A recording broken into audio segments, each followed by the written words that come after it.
안녕하세요. 영양사 국가고시 식품위생 강의의 이유정입니다. 오늘은 식품위생 강의 첫 시간인데요. 우리 식품위생 강의는 영양사 한 권으로 끝내기 교재에 보시면요. 4가지 챕터로 구성이 되어 있습니다. 첫 번째 이제 식품위생 관리, 두 번째는 이제 식중독, 세 번째 감염병, 기생충, 위생동물, 네 번째 해썹, 이렇게 4가지 챕터로 되어 있어요. 분량은 굉장히 적은 듯해 보이지만 또 그 안에 내용들이 굉장히 방대하기 때문에 암기해야 될 내용이 많습니다. 그래서 여러분들 관련된 부분들 잘 정리해 주시는 게 중요할 거고요. 그리고 좋은 점은요. 아무래도 우리가 이해를 수반한 암기가 잘 되어 있으면 문제가 나왔을 때 바로 정답을 체크할 수 있는 확률도 굉장히 커져요. 그 식품위생 관련된 부분에 있어서는 모두가 만점을 받으실 수 있도록 강의 준비해 드렸으니까요. 준비해 놨으니까 집중해서 같이 들어주시면 좋을 것 같습니다. 첫 번째 챕터인 식품위생관리에서는요. 우리 식품위생의 개념, 그리고 식품위생과 미생물에 대한 내용을 다룰 거예요. 그래서 전반적인 다음 챕터에 대한 워밍업의 시간이라고 생각하시는 게 가장 편할 것 같고요. 내용들이 전체적인 내용을 다루기 때문에 굉장히 많아요. 그래서 너무 용어도 많고 또 영어로 그 균들 같은 경우는 영어로 나오기 때문에 좀 당황스러워하는 경우도 사실 있을 수 있거든요. 근데 그건 당연한 현상이니까 하나씩 차근차근 따라와 주시고 오늘 배웠던 워밍업 내용들을 토대로 또 다음 챕터에서는 세부적으로 배울 예정이니까요. 잘 같이 해주시면 좋을 것 같습니다. 네, 첫 번째 식품위생의 개념에 대해서 볼 거예요. 우리 식품위생의 정의에 대해서 세계보건기구 그리고 식품위생법상의 정의가 또 있는데요. 그 부분들을 잘 봐주시면 될 것 같아요. 그 세계보건기구에서 WHO죠. 식품위생에 대해서 말을 했는데요. 식품의 재배에서부터 이제 위생에 대해서 관여를 합니다. 그리고 생산, 수확, 저장, 제조로부터 유통 과정과 과정에 이렇게 붙어 있는 내용이에요. 과정과 판매, 조리 과정 및 인간이 섭취하는 그 과정까지의 모든 단계, 그러니까 재배에서부터 쭉 나와서 섭취하는 과정까지의 모든 단계에 거쳐서 식품의 안전성 동그라미 해주시고요. 건전성, 네, 건전성 동그라미 해주시고요. 완전 무결성을 확보하기 위한 모든 수단을 말합니다. 그래서요, 우리 식품 위생에 대해서 세계보건기구가 정리해 놓은 것 중에 이 안전성, 건전성, 완전 무결성에 대한 부분 같이 한 번 더 정리해 보도록 하겠습니다. 네, 안전성이라고 하는 거는요, 안전성, 병원성 미생물이라든지 병원성 미생물이나 유독물질이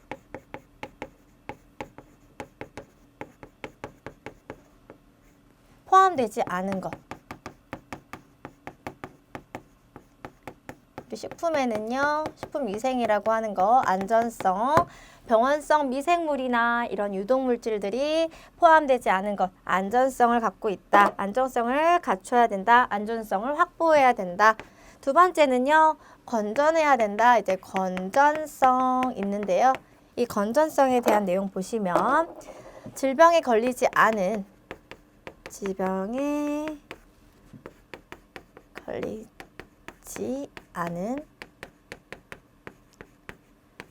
건강한 동식물의 원료일 것.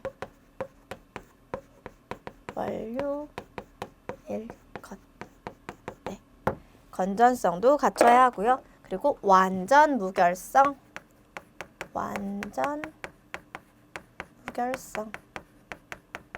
이 완전 무결성의 의미는요. 이물질이 없는 깨끗한 상태를 말합니다. 이물질이 없는 완전 무결해야겠죠. 깨끗한 상태.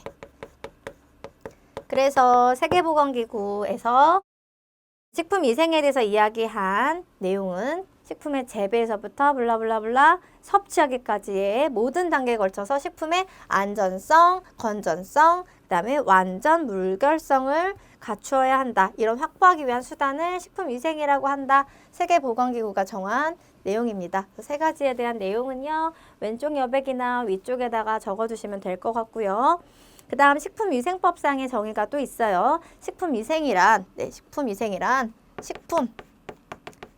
식품도 있고요. 그리고 여기에 이제 식품 첨가물서부터 우리 기구, 용기, 포장까지 있죠. 식품 첨가물, 기구, 용기, 포장 같이 적어 놓을까요? 식품 첨가물 식품위생이라고 하면 식품만 포함되는 줄 알았는데 식품에 들어가는 첨가물, 또 기구, 또는 용기, 또 포장까지도 대상으로 하는 음식물에 관한 위생을 말합니다. 요즘에 우리 배달이 굉장히 많아졌어요. 집에서 뭐 포장해서 먹거나 배달해서 먹는데 그때 식품뿐만이 아니라 식품의 용기 포장까지도 식품위생을 지켜서 해야 된다라는 부분 알고 계시면 될 것 같고요. 식품뿐만이 아니라 이 식품 첨가물이나 개구, 용기, 포장 같은 경우는 식품을 오염시킬 수 있는 것들이죠. 그래서 이것까지 챙겨주셔야 되는 게 식품위생법상의 정의이다. 세계보건기구와 식품위생법상의 정의가 좀 달랐어요. 이 식품위생에 대한 정의가요. 정리해 주시고 세 번째네요. 식품위생의 목적을 보도록 하겠습니다. 식품위생의 목적은요.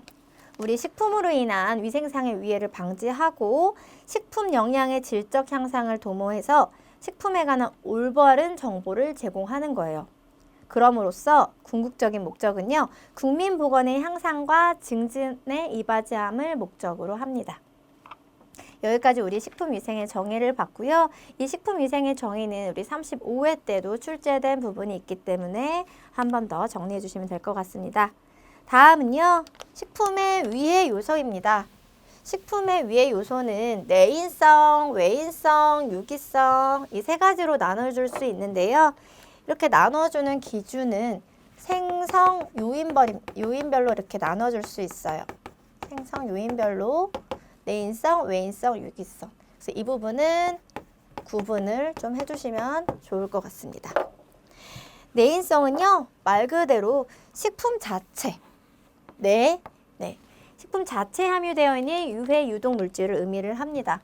여기에는 이제 자연독들이 있어요. 자연독에는 동물성, 식물성 독들이 있는데요. 동물성에는 대표적으로 보거독, 보고독 같은 경우 조심해야 되잖아요. 식물성 독에는 대표적으로 버섯독 같은 것들이 있고요.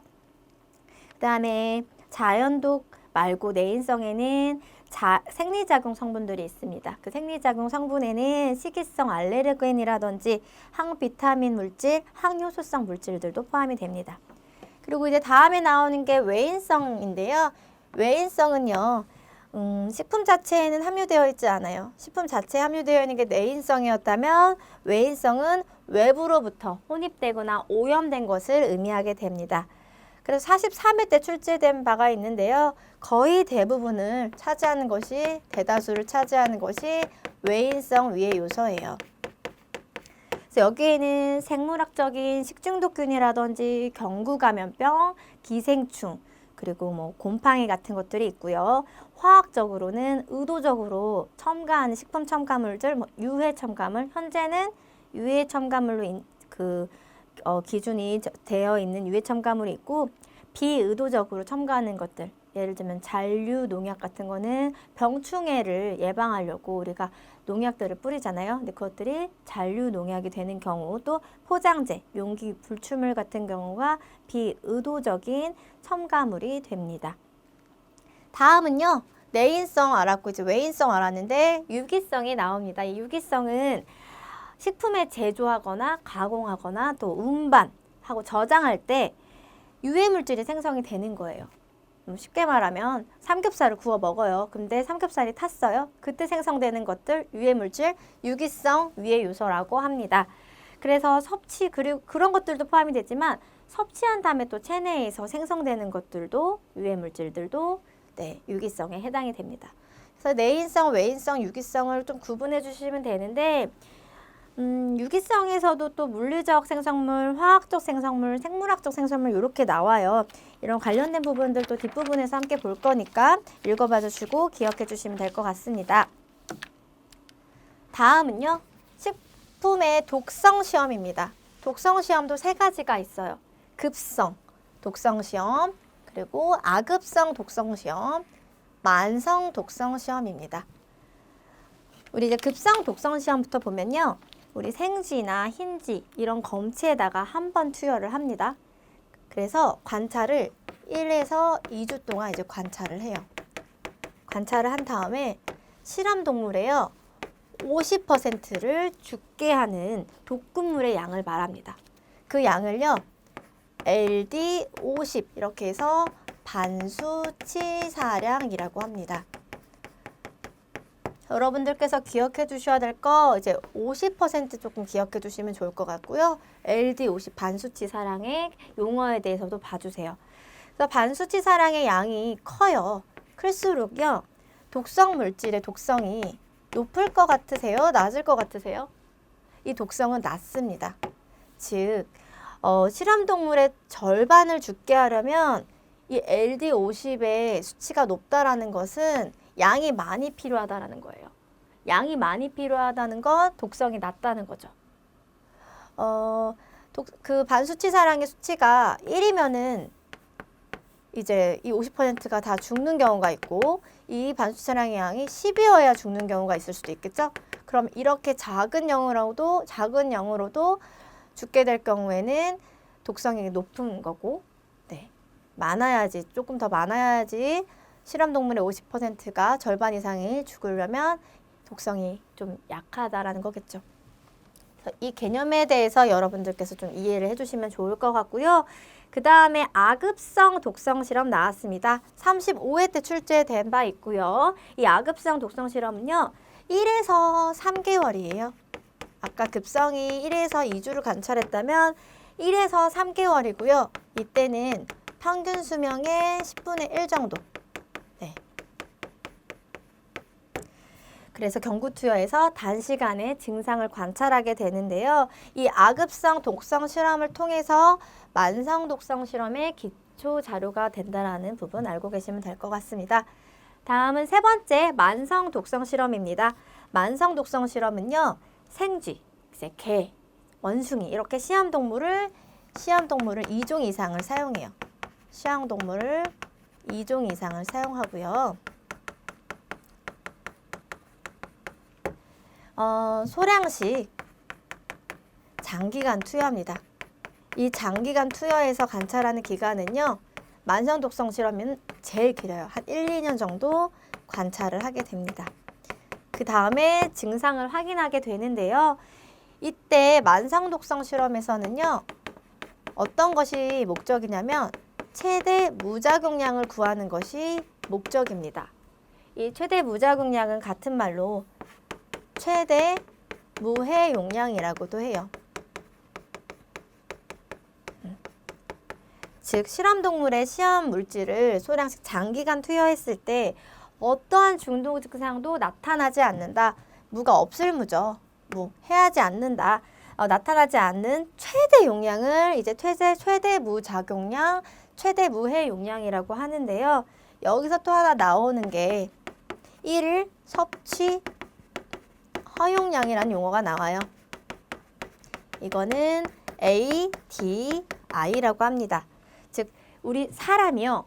지금 이 만성 독성 실험은 실험 동물을 대상으로 했던 거였다면 1일 섭취 허용량은요. 사람이 일생 동안 매일 섭취를 해도요. 아무런 독성이 나타나지 않는 그렇게 예상이 되는 1일 섭취 허용량을 의미를 하게 됩니다. 그래서 이 1일 섭취 허용량 ADI를 구하는 식은요.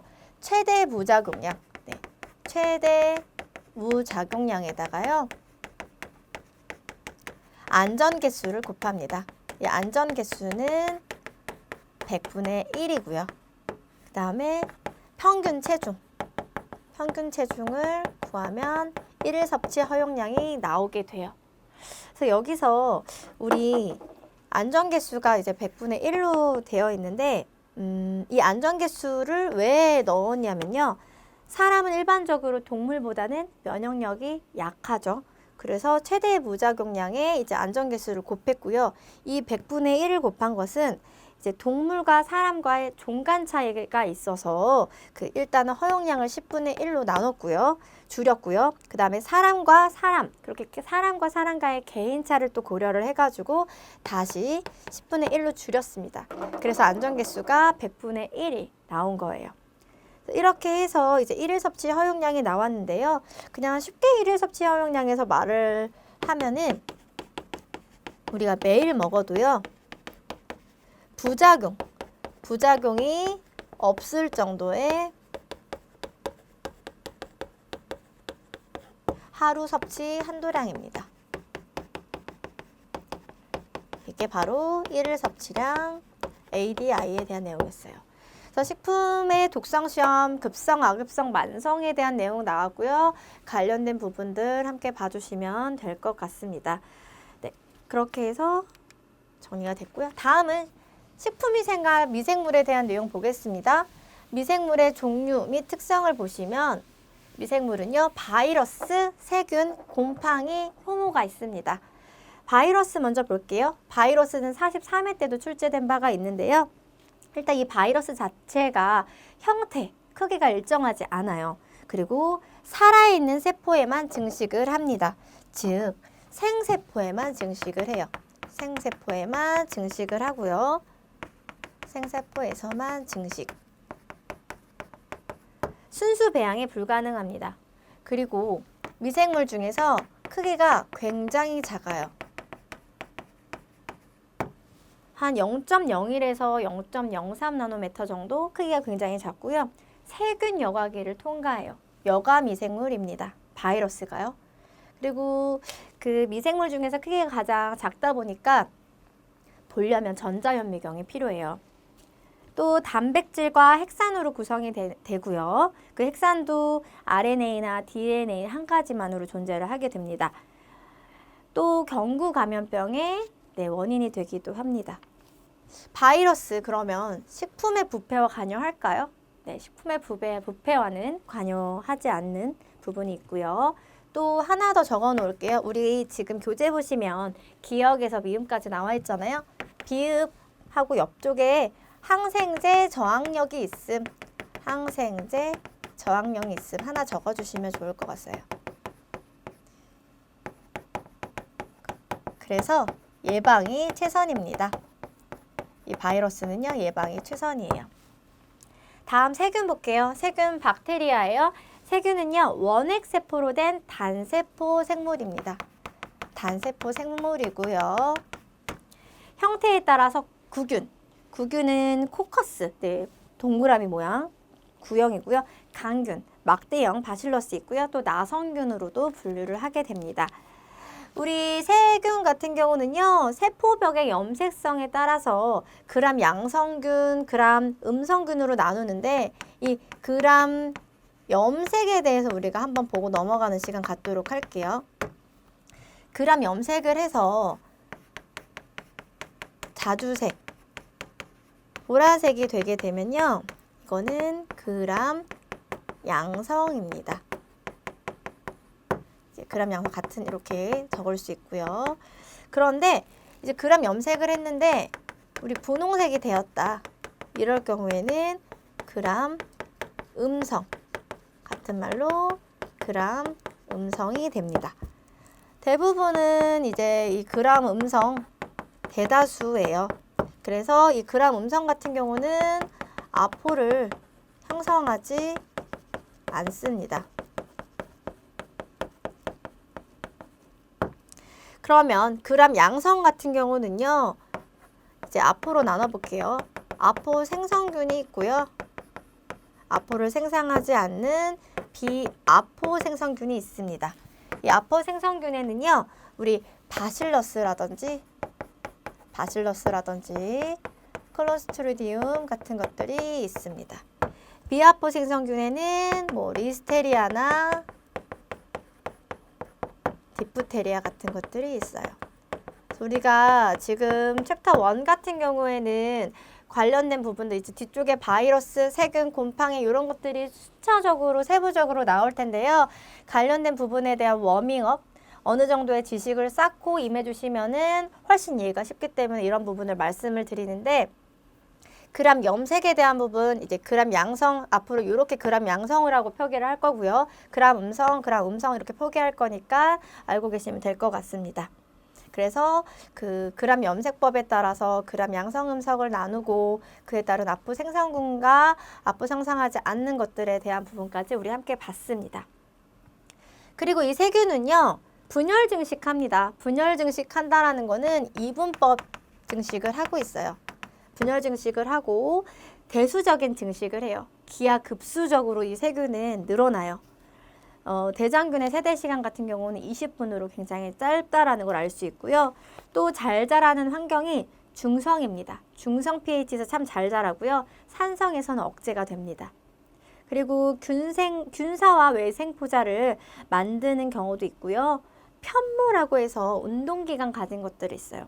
뭐 슈더모나스, 비브리오, 에로모나스 이런 것들이 있는데, 편모, 그러니까 우리가 세균을 말할 때 뭐 그람 양성인지 음성인지 앞으를 갖고 있는지 안 갖고 있는지 또 편모가 있는지 없는지 이런 것들을 추가적으로 계속해서 제가 말씀을 드릴 건데, 이 편모에 대한 것들이 있고, 방금 말씀드린 내건성이 높은 휴면 상태의 포자, 아포를 형성하는 것들도 있습니다. 아까 말했듯이 클러스트리디움 속이라든지 바실러스 속이라든지 이런 것들이 있습니다.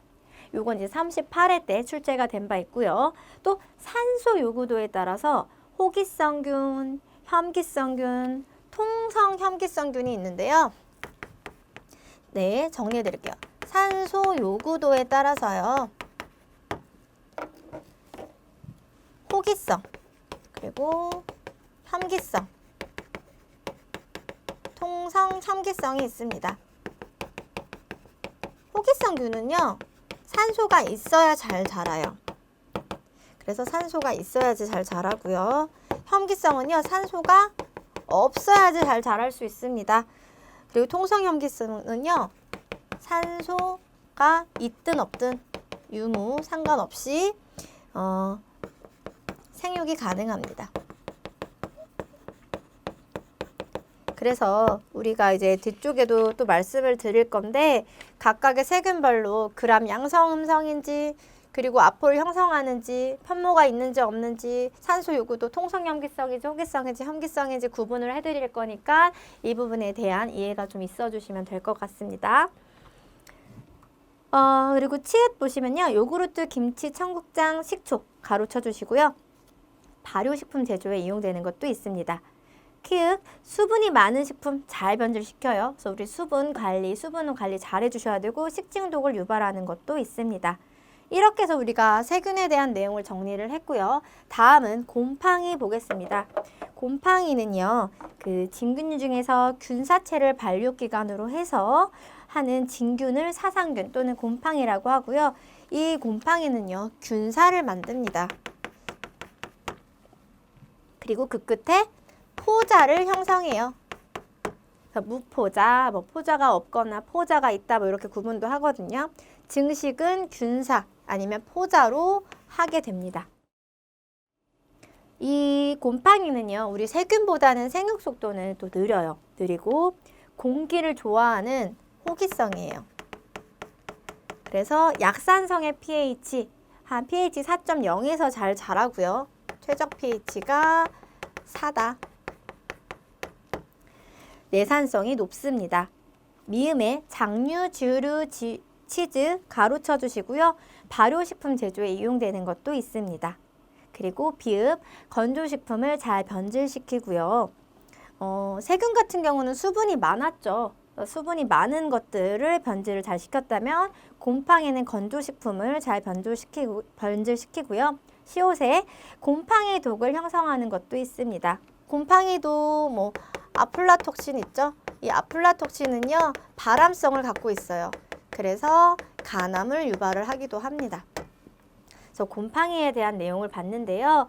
지금 미음이랑 비읍 보시면 뭐 장류, 건조된 거, 산성식품, 고농도, 당, 염농도에서도 증식이 가능합니다. 이 곰팡이가요. 곰팡이 정리해 주시고요. 다음 네 번째 효모입니다. 효모 이스트는요. 형태는 구형, 달걀형, 그다음 타원형, 소시지형 등이 있고요. 이 효모는 출하법으로 증식하고요. 균사를 만들지 않습니다. 세균은 이분법이었어요. 곰팡이는 균사를 만들었고요. 효마는 출하법으로 증식을 하고 균사를 만들지 않습니다. 그리고요. 공기 존재에 무관하게 잘 자란다. 네, 효모는 통성혐기성입니다. 통성혐기성.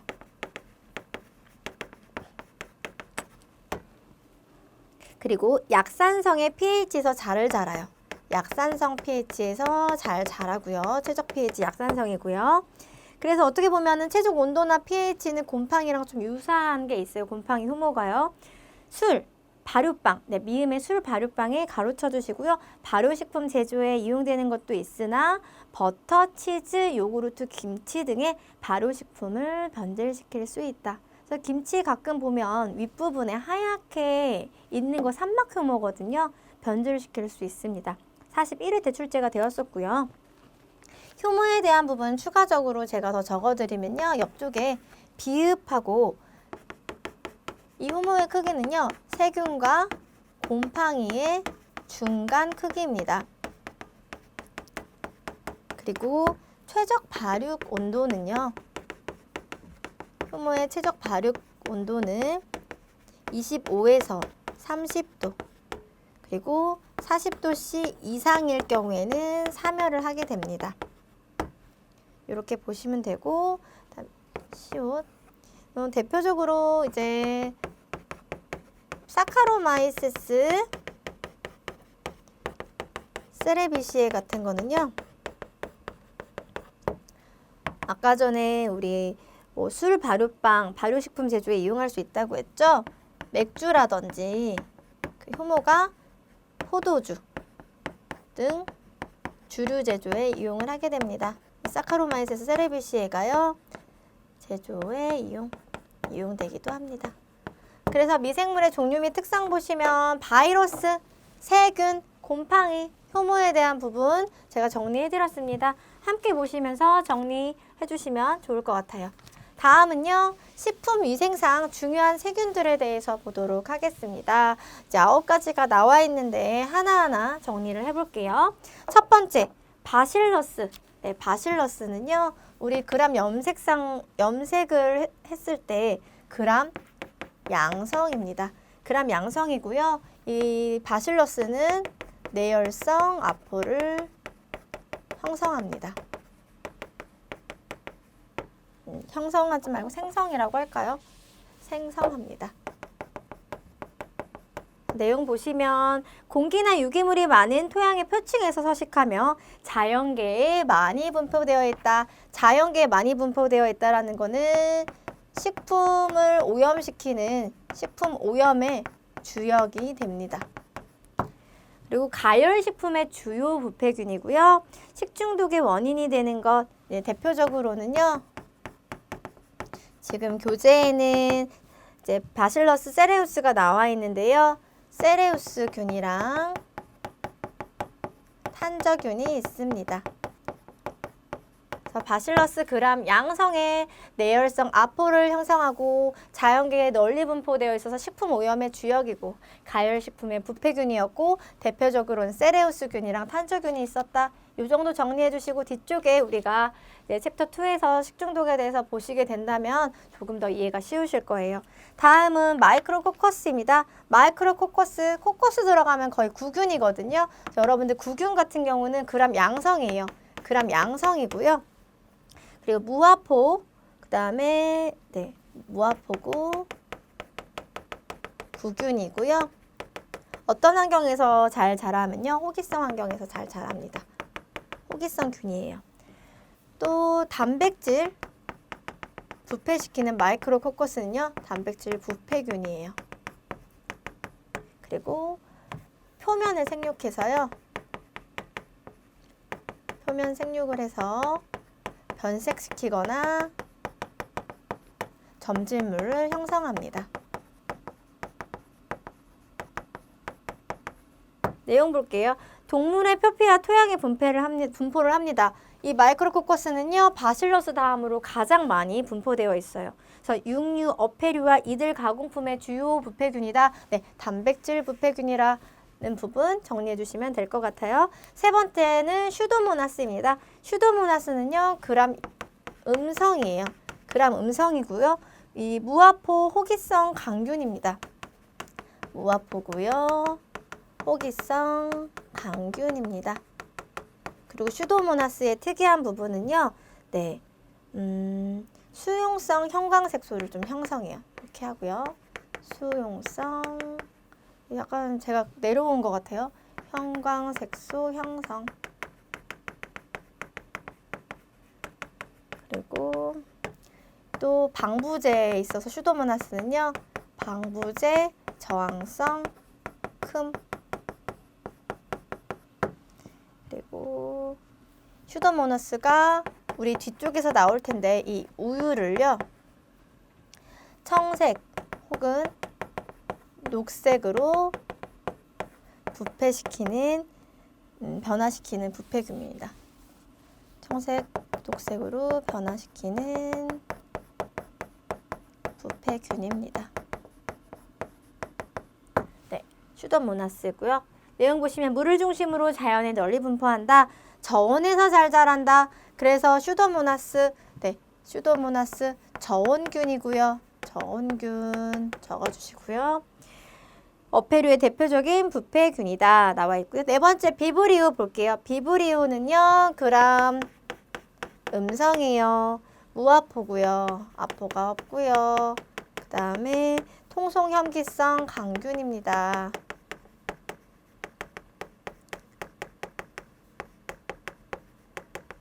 강균이에요. 그래서 이 비브리오에서 기억하셔야 될 것은 3% 호염균입니다. 해수균 이렇게 나 3% 호염균, 네, 해수균 이렇게 나와 있죠. 비브리오에 대한 내용이에요. 그래서 물에서 서식하면서 식중독을 일으키는 비브리오 파라이몰리티커스가 있고요. 콜레라를 일으키는 비브리오 콜레라. 콜레라 같은 경우는 경구 감염병입니다. 대표적으로는 콜레라, 장염 비브리오, 비브리오 폐혈증 등이 있습니다. 비브리오 폐혈증을 일으키는 것은 네, 비브리오 폐혈증은 비브리오 불니피쿠스가 있습니다. 불니피쿠스가 있고요. 다섯 번째 스타필로코커스 보도록 하겠습니다. 이제 네 번째까지는 이렇게 정리해 주시고 제가 지우고 다섯 번째부터 또 정리를 할게요. 다섯 번째는요. 네, 스타필로코커스입니다. 스타필로코커스, 네, 코커스 들어가죠. 구균이에요. 구균 같은 경우는 그람 양성이라고 했고요. 이 스타필로코커스는 아포가 없는 무아포, 그리고 구균. 어떤 산소를 요구할까요? 안 할까요? 스타필로코커스 통성, 혐기성입니다. 스타필로코커스, 네, 통성 혐기성이고요. 대표적인 거 스타필로코커스 에리우스라고 하는 네, 포도상 구균이 있습니다. 대표적으로는 포도상 구균이 있습니다. 내용 보시면요. 사람을 포함한 동물의 표피에서 서식이 되고요. 식중독의 원인이 되는 스타필로코커스 에리우스가 있습니다. 그 다음에 여섯 번째 에슈리키아 볼게요. 에슈리키아는요. 그람 음성이고요. 무아포, 통성염기성 강균입니다. 통성염기성 강균. 그래서 대표적인 것, 네, 대표적인 거는 이콜라이가 있습니다. 일곱 번째 클로스트리디움입니다. 클로스트리디움은요, 그람 음성이고요. 네, 클로스트리디움 보기 전에 이제 우리 에슈리키아부터 보면요, 동물의 대장 내에서 서식을 해요. 대장균 같은 거 의미하고요. 분변, 그러니까 분변을 통해서 토양이라든지 물, 식품을 오염시키기 때문에 식품 위생의 지표로 삼습니다. 그래서 조금 있으면 나올 텐데 식품 위생의 지표 미생물로 이제 사용이 되기도 하고요. 식중독의 원인이 되는 이콜라이가 있습니다. 다음 7번째 클로스트리디움 볼게요. 유기물이 많은 토양심층과 동물 대장에 서식해서 식중독의 원인이 되는 클로스트리디움, 또 클로스트리디움 퍼플리젠스가 있다 이렇게 나와 있는데요. 클로스트리디움은요, 그람 양성이고요. 그리고 내열성. 지금까지는 아포가 없다 되어 있는데 이 클로스트리디움은요, 내열성 아포를 형성을 합니다. 내열성 아포를 형성하는 게 좀 특이하고요. 그 다음에 편성, 혐기성, 감균입니다. 편성은 감균이고, 클로스트리디움 하면은 항상 기억하셔야 될 게요. 통조림의 부패 원인균이에요. 통조림의 부패 원인균이다. 그래서 대표적으로는 보툴리누스 그리고 웰치 등이 있습니다. 그래서 스타필로코커스, 에레슈키아, 그 다음에 클로스트리디움까지 봤고요. 그 다음에 살모넬라. 살모넬라는요, 네, 그람 음성입니다. 살모넬라, 네, 이쪽에서 그람 음성이고요. 무아포예요. 무아포고, 통성, 혐기성, 강균. 네, 살모넬라, 섬기성, 혐기성, 강균. 그리고 여기서 대표적인 거는요, 살모넬라죠. 대표적으로는 살모넬라가 있고요. 그리고 많이 들어보셨던 장티푸스, 파라티푸스가 있습니다. 마지막으로 9번째 볼게요. 9번째 몰가넬라는요. 몰가니가 축적시킨 이제 히스타민이 알레르기성 식중독을 유발하는데요. 이 히스타민이 몰가니에서 나온 거다라고 보시면 될 것 같아요. 이렇게 해서 우리가 식품위생에 중요한 세균들 9가지를 함께 봤습니다. 다음은요, 식품위생에 중요한 곰팡이들 하나씩 보도록 할게요. 곰팡이는 아스퍼질러스, 푸자리움, 페니실리움, 그 다음에 리조푸스 4가지가 있는데요. 아스퍼질러스는 누룩과 메주 등 발효식품 제조에 이용이 돼요. 그래서 누룩 곰팡이라고도 해요. 아스퍼질러스, 누룩 곰팡이. 그래서 주류, 장류에 이용이 됩니다. 건조식품은 변폐식후고 독소를 만드는 것도 있다. 이때 이 독소는요, 아플라톡신입니다. 아플라톡신이 있습니다. 그리고 푸자리움 볼게요. 푸자리움은요, 식물의 병원균으로 채소나 곡물에 번식해서 독소를 생성한다. 푸자리움은요, 붉은 곰팡이, 그리고 저온에서요, 푸자리움은 식중독성 무백혈구증을 일으키는 독소를 생성합니다. 푸자리움이요. 그리고 페니실리움은요, 치즈, 발효 등에 이용이 돼요. 그래서 과일과 건조식품을 변폐시키고 또 독소를 만드는 것도 있는데, 페니실리움은요, 푸른 곰팡이, 푸른 곰팡이마다 색이 있네요. 그래서 황변미도 또 치즈 제조에도 이용을 합니다. 페니실륨이요. 다음에 리조푸스 볼게요. 리조푸스는요, 거미줄 곰팡이, 빵 곰팡이라고도 해요. 곰팡이들이 색도 있고 이름들이 다 있네요. 빵 곡류, 과일 등에 번식하며 알코올 발효 공업에 이용을 하게 됩니다.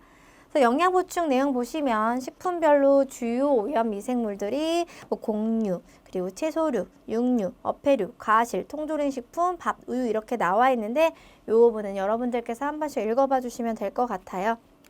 4번째는요, 식품위생 검사와 지표 미생물에 대해서 보도록 하겠습니다. 대장균군, 대장균, 장구균 이렇게 나와 있는데요.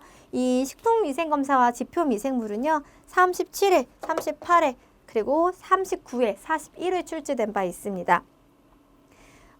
대장균군을 이제 볼 텐데요. 대장균군은요. 유당을 발효해가지고 가스를 형성하는 그람 음성의 부포자 강균입니다. 대장균군 하면 유당을 발효해서 가스를 생성한다라는 부분 좀 키워드로 알아두시면 될 것 같고, 뭐 시트로박터 속, 엔테로박터 속, 클램시엘라 속 등이 여기에 속하는데요. 동물 그리고 사람의 분변에서 검출이 되고 식품위생상의 그 지표 미생물로 취급을 하게 됩니다. 대장균군 지금 내용을 토대로 정리하면요. 그람 음성의 무화포고요. 호기성 그리고 통성 혐기성 강균입니다.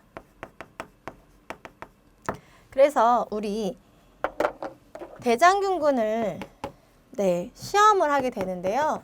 그 시험 방법에 대해서도 한번 적어보고 넘어갈게요. 위쪽에 여백이 있으니까요. 그 식품위생검사의 지표위생물 옆쪽에 적어주시면 돼요. 이 대장균군 시험은요. 대장균군, 대장균군의 유무를 시험하는 거예요. 유무를 시험하는 정성검사가 있고요. 대장균군이 있는지 없는지 보는 거죠. 대장균군의 수를 산출하는 수니까 뭘까요? 정양검사가 있습니다. 근데 이 정성검사 같은 경우는요. 그 추정, 그다음에 확정, 완전 시험의 3단계를 거쳐서 진행을 하게 됩니다. 이건 참고로 알아두시면 될 것 같아요. 대장균군의 시험은 대장균군의 유무를 시험한 정성검사와 수를 산출한 정양검사가 있고, 이 정성검사에는 추정, 확정, 완전 시험의 3단계를 거쳐서 진행을 한다라는 부분 아시면 될 것 같고요. 대장균군 중 분변성 대장균의 가장 대표적인 것이다. 대장균은요. 분변성 대장균의 가장 대표적인 것입니다. 왜냐하면 사람과 동물의 분변에 존재하기 때문이죠. 그래서 대장균은요. 아까 전에 우리 봤던 에슈리키아, 보셨죠? 이콜라이를 뜻하게 됩니다. 식품의 동결 시 이 대장균을 사멸하게 되고요. 검사했을 때 대장균군의 다른 세균과의 구별이 쉽지 않다는 점이 지표 미생물로서 좀 결점이 있습니다. 그래서 대장균은요. 분변성 대장균이라 분변 오염의 지표균이다 라고 알아주시면 될 것 같아요. 분변 오염의 지표균이다. 다음은 장구균 볼게요. 장구균은요. 제 대장에서 서식하는 엔테로코커스를 뜻합니다. 구균, 코커스죠. 식품의 동결 시 잘 죽지 않는다는 점이 지표 미생물로서 좋다. 그러나 이 균의 오염이 분변과 직결되지 않는다는 점이 있어서 잠재적인 지표 미생물로 취급하고 있습니다. 그래서 이 장구균은요.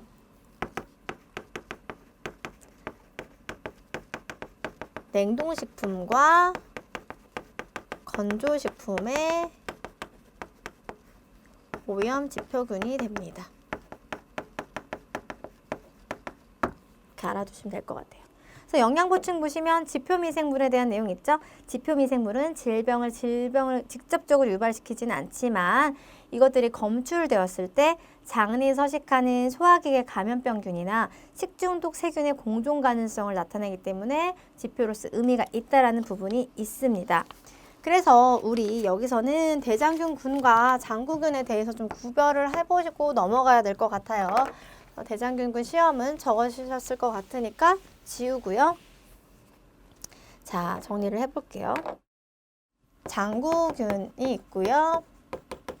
그리고 대장균군이 있습니다. 여기서 형태를 먼저 보시면 장구균은 구균이고요. 대장균균은 간균입니다. 우리 대장균군 공부할 때 그람 음성의 무화포 호기성, 통성염기성 강균이라고 봤죠? 그리고 그람 염색성을 보면요. 염색성을 보면 장구균은 구균이었고 이제 양성입니다. 그래서 그람 양성이고요.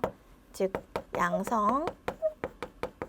그리고 대장균군은 그람 음성입니다. 그 다음에 보셔야 될 게 각종 동물 분변에서의 검출상. 네, 볼게요. 장구균은요, 그 대부분의 동물에서 검출이 되고요. 대부분 동물에서 검출되고요. 이 대장균균은요, 각종 동물 분변에서의 검출 사항을 보면은 동물에 따라서는 불검출됩니다.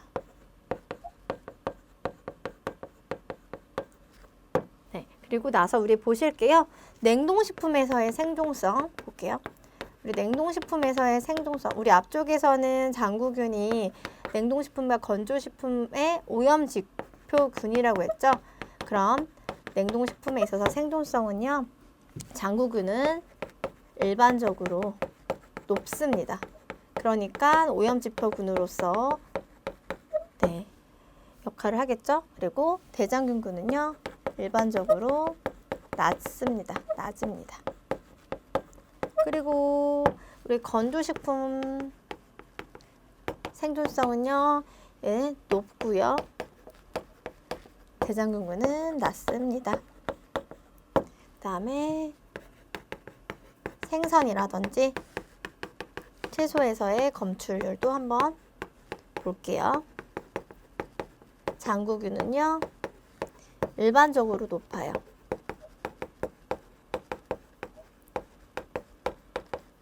대장균균은요. 낮습니다. 이렇게 해서 장구균과 대장균균의 형태부터 우리가 그람 염색성, 각종 동물 분변에서의 검출사항, 냉동식품의 생존성, 건조식품의 생존성을 이렇게 봐줬죠. 높고 높았다. 구균이었고 양성이었고 분변은 대부분의 동물에서 장구균은 검출이 되는 상황이다. 이렇게 표로 좀 정리해 주시면 좋을 것 같고요. 얘는 특성이고요. 오염지표군. 이렇게 해서 오늘 식품위생에 대한 부분 첫 번째 내용을 보셨는데요. 어떠셨어요?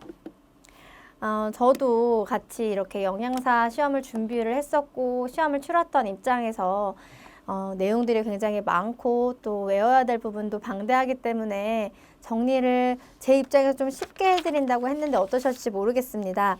근데 지금 말씀드렸던 부분들은 여러분들께서 처음에 읽을 때는 조금 생소할지 모르겠지만 여러 번 읽어가시면서 내 것으로 만들어주시면 우리 뒤쪽에 관련된 세균들, 곰팡이들 이런 내용 다 나오거든요.